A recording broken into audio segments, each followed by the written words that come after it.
yourself, how is it that she can be sharing a prosperity message or a story with us today? And yet, I stand before you today making the claim that I have never felt so wealthy as I do today.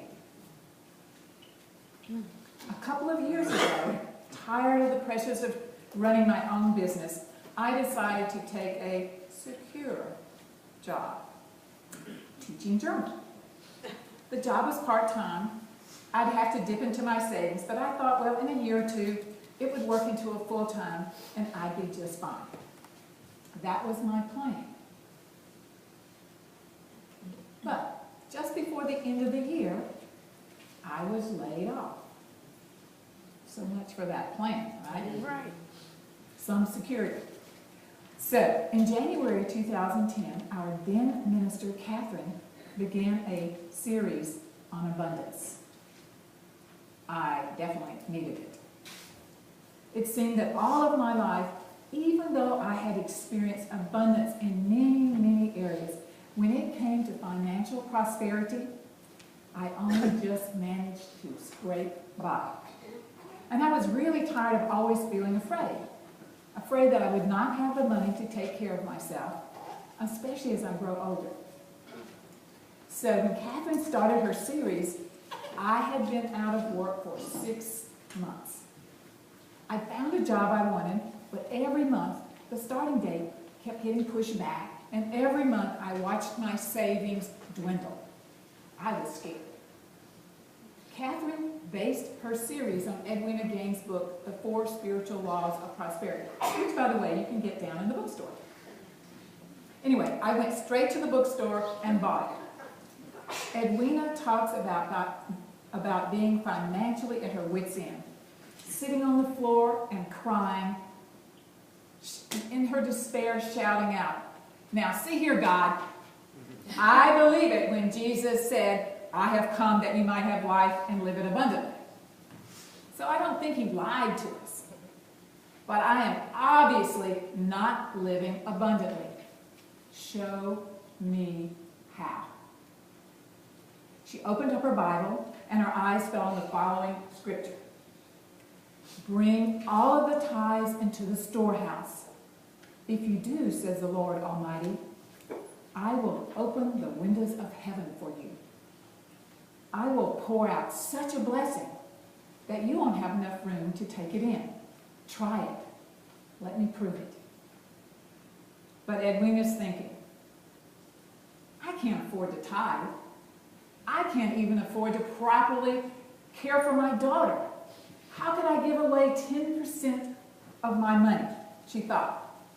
There is no way I could be so irresponsible. The whole idea of me giving away the little money I have is outrageous. As I pondered the Bible quote, I thought, it would be really, really great to have the windows of heaven open up for me. Yep. But I wasn't too sure that tithing was the answer to my fear of lack. I've been tithing 10% of my income for some time. Even while laid off, I just kept on tithing the same 10%. And I'll have to admit that despite being laid off and despite tithing, my bills were somehow all getting paid. But I still had a lot of fear, and I had anxiety that I might not have enough money. This feeling of poverty consciousness. Besides, I didn't want to just have enough money to get by on. I really wanted to feel abundant. So what should I do? Then, further on in the book, I read where someone decided to tithe at the level of the income they wanted, not what they currently had. So I said to myself, that's what I'm going to do. I'm going to stretch beyond my comfort zone. I want to see what happens if I begin tithing at an even higher rate. To get into the spirit of abundance, one of the things Edwina Gaines suggests is tithing on every source of money. I tried it, and it got to be a wonderful, joy-filled activity for me.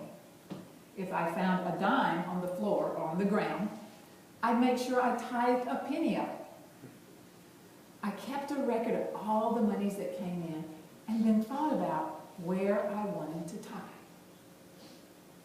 I also began, in addition to my monthly automatic withdrawal, tithing an additional $10 a week here at Unity. I did that because I had promised myself to tithe at the amount I wanted, remember, to receive. And because it felt really, really good to write a check each week and to bless it and to put it in the offering plate. Things started to happen. First, one of my brothers sent me a gift of $2,000. After tithing on that money, I took the rest and set up a savings account.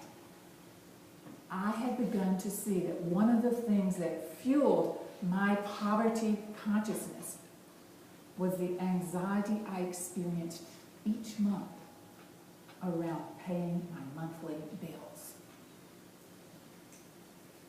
Knowing that I had enough money as a backup, this money as a backup, took the pressure off me, and so I felt rich.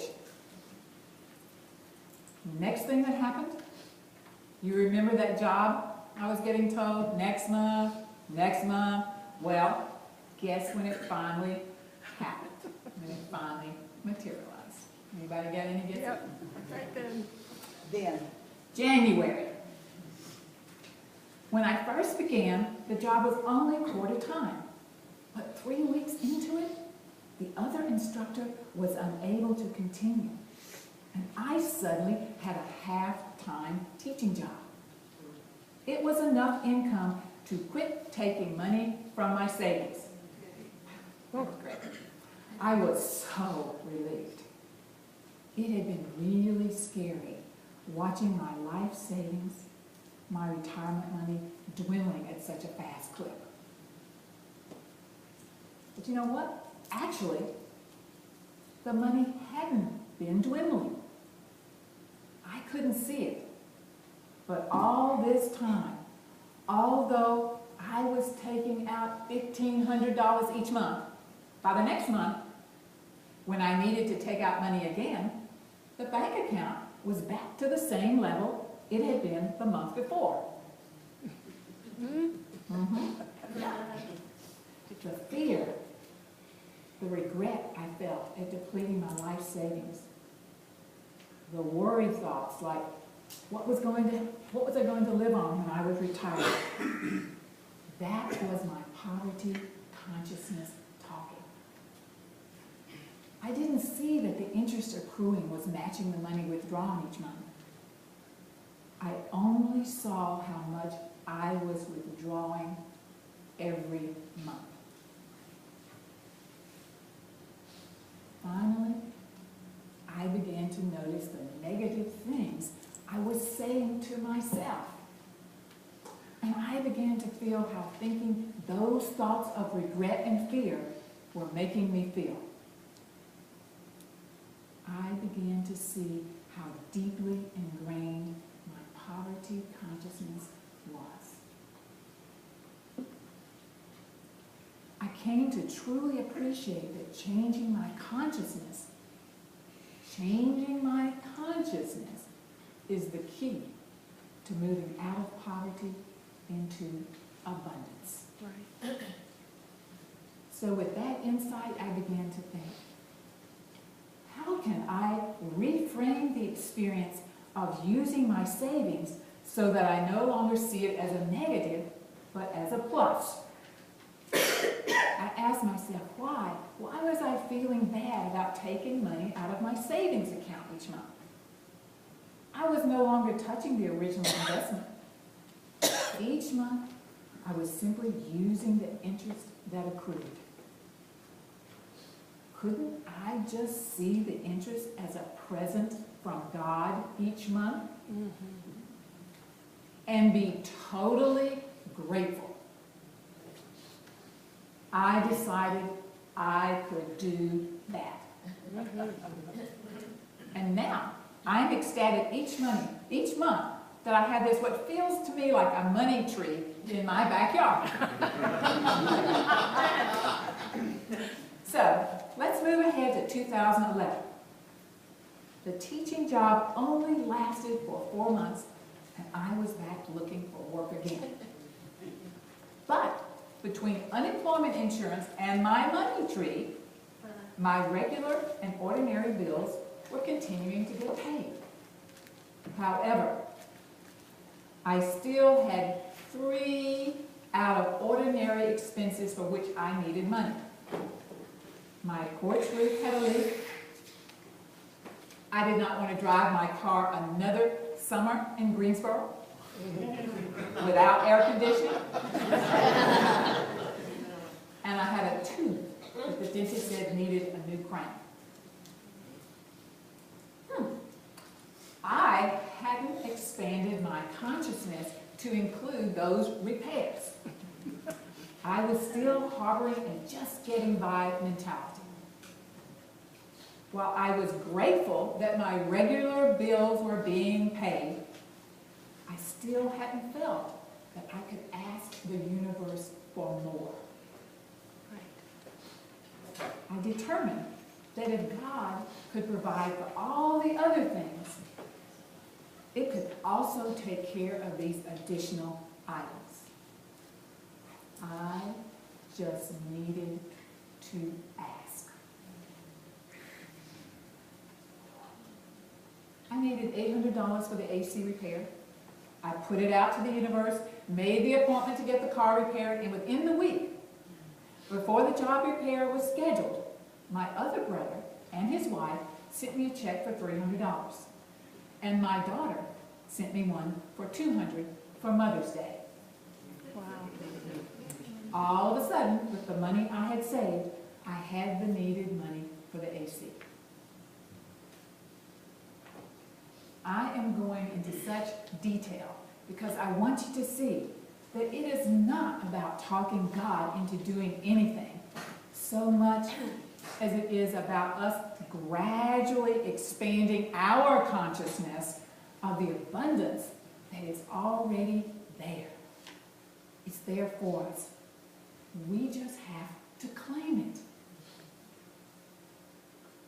I want to reiterate that I believe these changes were coming about not necessarily because I had begun tithing 22% instead of 10%, but because tithing increases our faith. It increases our faith in the abundance of the universe. What I have learned is that it is critical to just do it. And do it first. Commit to it. Give your tithe money before you pay another bill. It's your fear mentality that you want to overcome. This is how you overcome the fear. By committing to something and then just watching to see what happens. Watch how you feel when you see that even though you gave away money you did not think you had to give away, that when you did, everything seemed to work out somehow. Pay attention to how it feels to be a giver. The joy you experience from giving. Then notice how you feel when you withhold out of fear. Which feeling had you rather experience? There's a famous quote I want to share with you that I believe captures this experience beautifully. The quote is from W.H. Murray, and it goes like this. Until one is committed, there is hesitancy, the chance to draw back. But the moment one definitely commits oneself, then providence moves too. A whole stream of events issues from the decision, raising in one's favor all manner of unforeseen incidents, meetings, and material assistance. which no man could have dreamt would have come his way. But let me continue my story.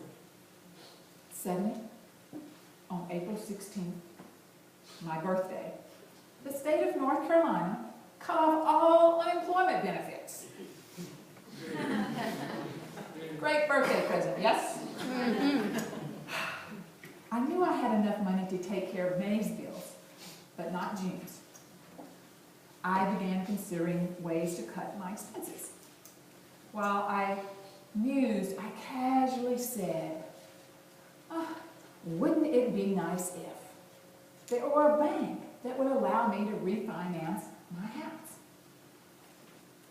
I have learned that sometimes the easiest things to manifest are those we actually have a wonderment about, but no real personal investment. This wouldn't it be nice if, let's everybody say it, wouldn't it be nice if, is a very powerful statement. I actually forgot about it, but the universe didn't. Within a week, I got this letter in the mail, you're not going to believe this, from my mortgage company offering me this opportunity to refinance my house at an appreciably lower rate with no closing costs at a much lower monthly payment. Wow.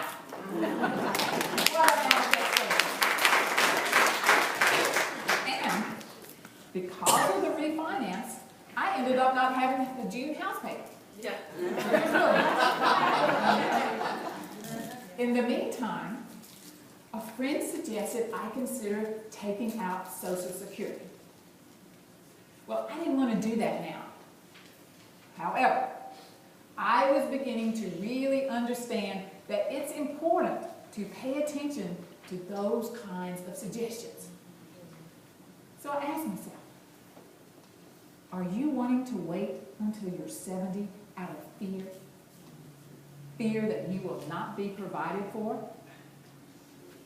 When the answer came back yes, I realized once again the universe was providing for me, and I just needed to accept its offer. So I applied for Social Security.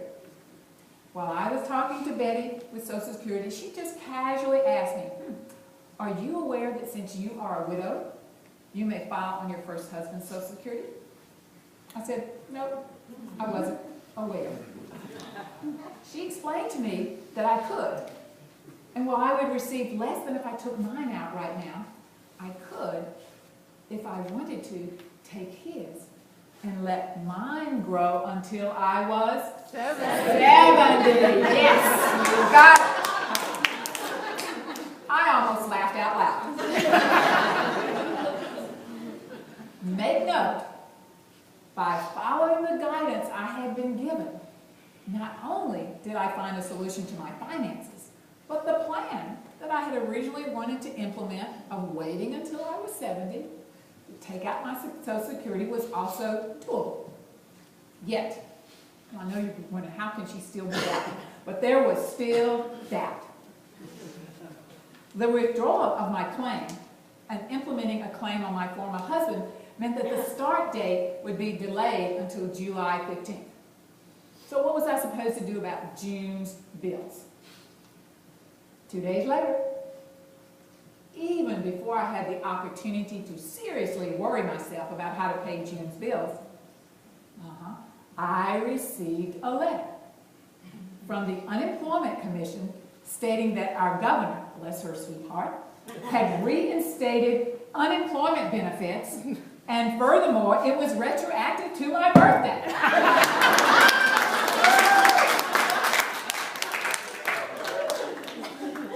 June's bills are now taken care of. So, I hope you can see from my story that there's a pattern. And the pattern is what?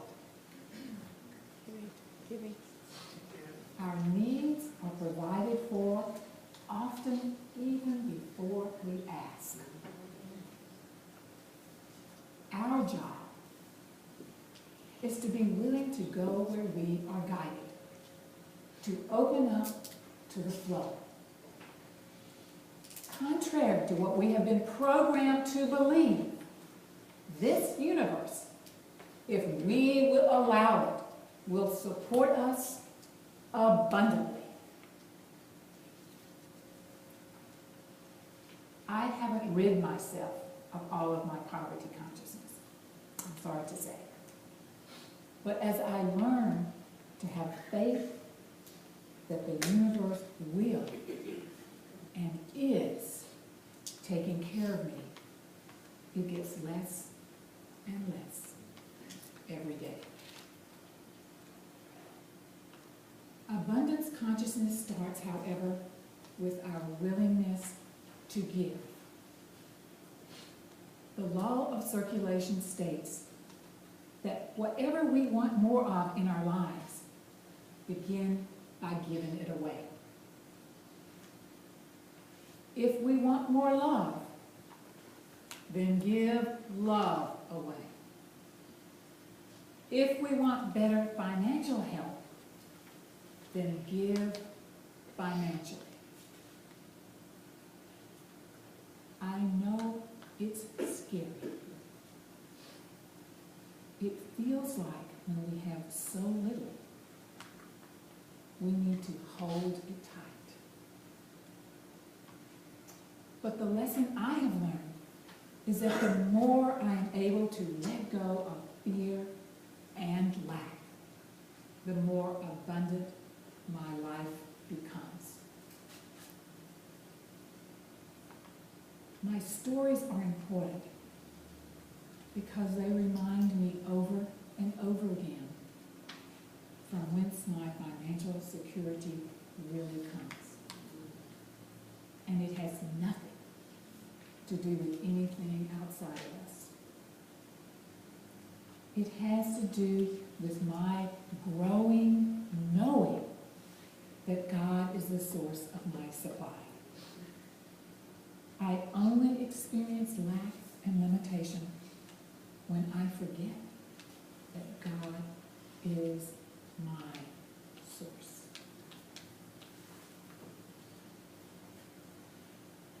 Today, I have never in my life felt as rich as I do right now. Yay.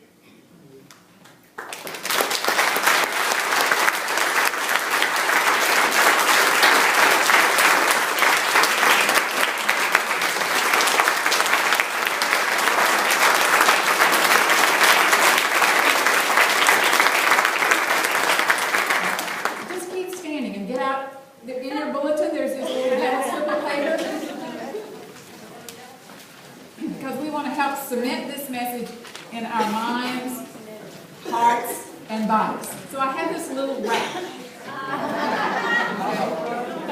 Okay. So it's up on the screen and in the bulletin. So please feel free to rap along with me. Okay?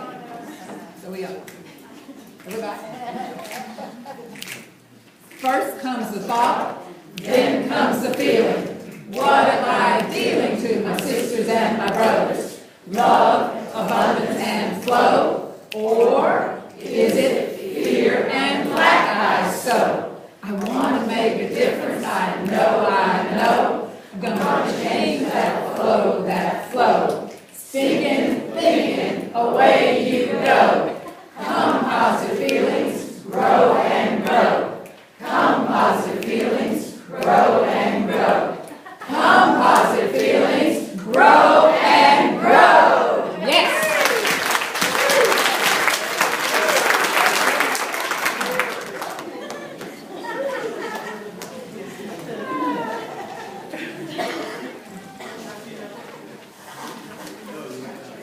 And now let us say the affirmation together. It is up on the screen. God is my inexhaustible resource, and all of my needs are instantly, constantly, and bountifully met. From every direction